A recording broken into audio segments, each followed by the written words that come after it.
Hi, this is Geetanjali. आज के इस वीडियो में हम डिस्कस करेंगे मल्टीपल चॉइस क्वेश्चंस को।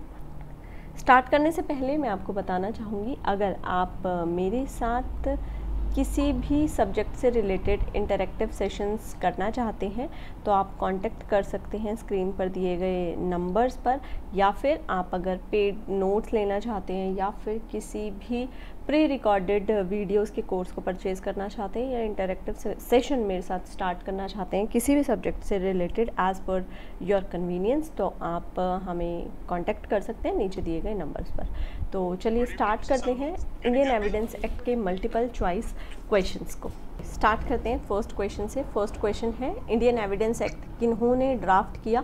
कुछ क्वेश्चन मार्क्ड हैं बट इसके बाद जो क्वेश्चंस हैं वो मार्क्ड नहीं है, ठीक है। इंडियन एविडेंस एक्ट किन्होंने ड्राफ्ट किया था, ये थे sir James F Stephen. Law of evidence consist of, law of evidence में क्या है। लॉ ऑफ एविडेंस में ऑप्शन पढ़ लेते हैं। ऑर्डिनरी रूल ऑफ रीजनिंग, नहीं। Legal rule of evidence, yes.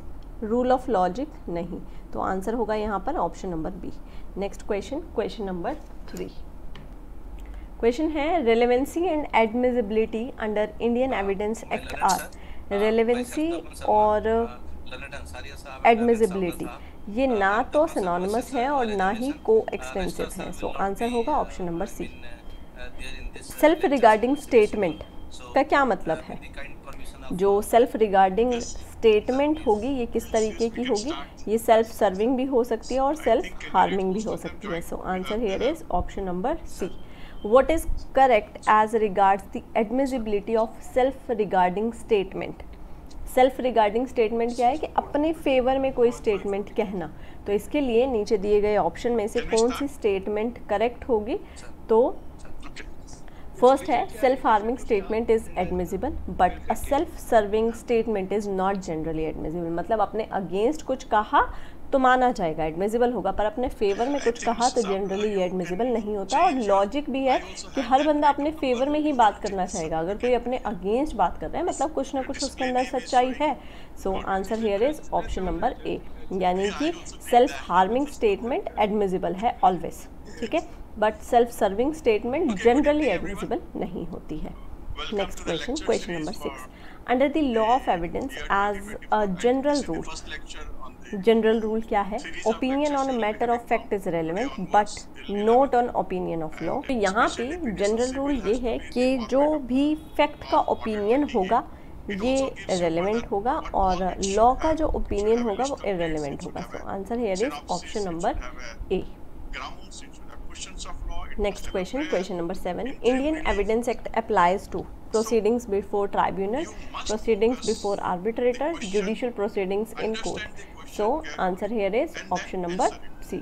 Next, law of evidence is, law of evidence क्या है, lex fori, ठीक है, law of the forum. Next, law of evidence is subjective law है या फिर adjective law है, sorry, law of evidence is substantive law है या फिर एडजेक्टिव लॉ है।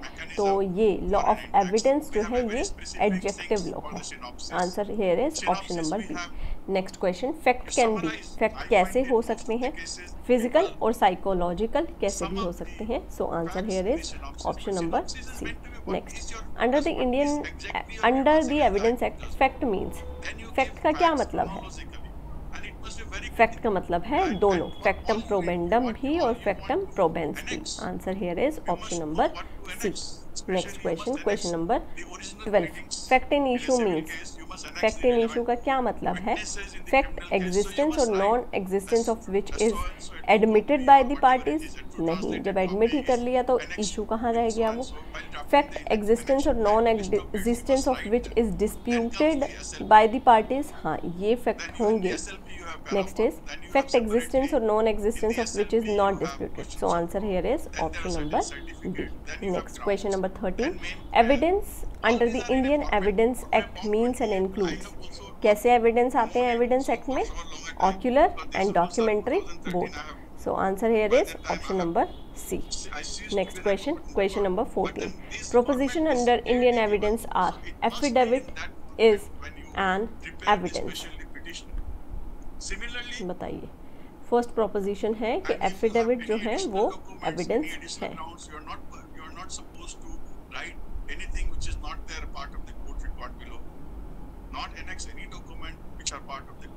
चलिए, second is everything produced before the court for inspection is evidence. Third, anything of which judicial notice can be taken is evidence. Written statement of an accused is evidence. अब हमें बताना है कि कौन कौन सी statement जो हैं वो गलत है। सबसे पहला आया एफिडेविट एविडेंस है, एफिडेविट एविडेंस नहीं है, ठीक है। मतलब कि अगर किसी डायरेक्ट पे मेरा कोई डिस्प्यूट चल रहा है और मैं एफिडेविट लिख के दे दूँ कि ये मेरा है, तो क्या वो मेरा हो जाएगा? नहीं। और सेकंड है everything produced before court, everything कुछ भी आएगा, क्या वो एविडेंस है? नहीं, तो ये स्टेटमेंट भी गलत हो गई। नेक्स्ट है anything of which judicial notice can be taken, judicial notice लिया गया वो एविडेंस है। Written statement of accused is evidence नहीं। So answer here is third वाला करेक्ट होगा, यानी कि option number D. Next question, question number 15, proof of a fact depends on, proof of fact किस पे डिपेंड है? ऑप्शन पढ़ लेते हैं। Accuracy of the statement and not upon the probability, accuracy of the statement and not upon the probability of its existence, not upon accuracy of the statement but upon the probability of its existence, artificial probable value assign to a fact, rigid mathematical demonstration. Proof of fact किस पर depend होगा? Accuracy पर depend नहीं होता है, ये probability पर depend होता है, ठीक है। So answer here is option number B. Next है question number 16, standard of proof in. देखिए क्या होता है इस तरीके के केस में, जो क्रिमिनल में जो स्टैंडर्ड होता है वो हायर होता है सिविल केसेस से। So answer here is option number B. Next question, question number 17, presumption under the law of evidence are. किस तरह की प्रिजम्पशन है? दोनों तरह की प्रिजम्पशन है, लॉ की भी और फैक्ट की भी। Next question, question number 18, question है proposition under Indian evidence act are, presumption of fact are always rebuttable, presumption of fact can be either rebuttable or irrebuttable, presumption of law are always irrebuttable, presumption of law can be either rebuttable or irrebuttable। क्या हो सकता है इसका answer? Proposition under Indian evidence act are, presumption of fact are always rebuttable. देखिए fact को तो हम रिबट कर ही सकते हैं ना, तो ये सही है। Presumption of fact can be इधर रिबटेबल और इररिबटेबल, इररिबटेबल नहीं होते हैं पर कब। थर्ड है presumption of law are always irrebuttable, तो क्या ये हमेशा इररिबटेबल होता है? देखिए अगर कहीं पे दिक्कत है तो रिबट तो करेंगे ही ना, तो ये वाली स्टेटमेंट भी गलत हो गई। नेक्स्ट है presumption of law can be इधर रिबटेबल और इररिबटेबल, ये सही है। So answer here is first और फोर्थ सही है, यानी कि option number B is correct. Next question, question number 19, under the law of evidence the relevant fact, relevant fact कैसा होना चाहिए? Must be legally relevant, must be logically relevant, must be legally and logically relevant.